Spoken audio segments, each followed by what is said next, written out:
Should I change my diet, take vitamins and supplements, or make any other lifestyle changes? Sure.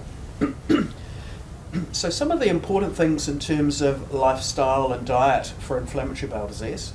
So first of all, we know that, and I know this doesn't apply to you, but we know that people that have Crohn's disease, if they smoke at the same time, that tends to make their Crohn's disease much worse. Yeah. So that's one lifestyle thing that would be really important Yeah. for not smoking.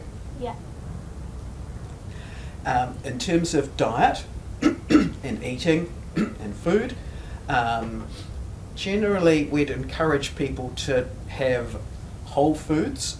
Yeah. So foods that we can recognise in terms of this is a carrot or this is a corn, some corn or whatever, and steering away from highly processed foods. Yeah.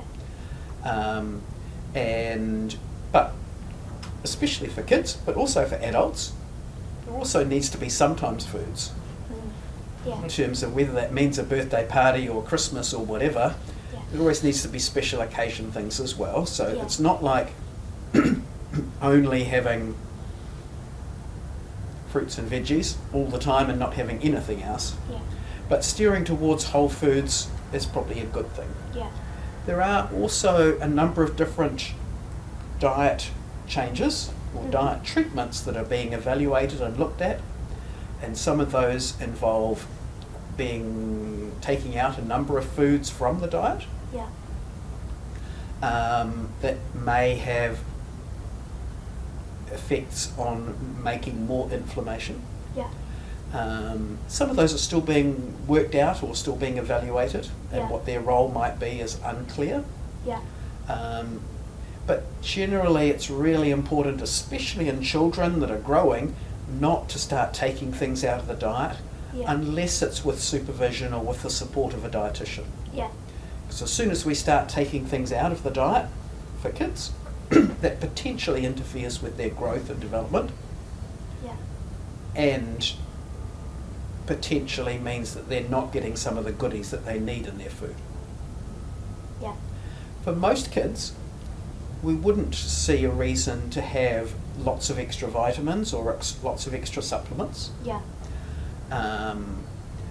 We will check things like iron and vitamin D and so on, and some of those things do need extra treatment to correct low levels of vitamin D, for example, especially at this time of the year when there's not much sunshine. Yeah.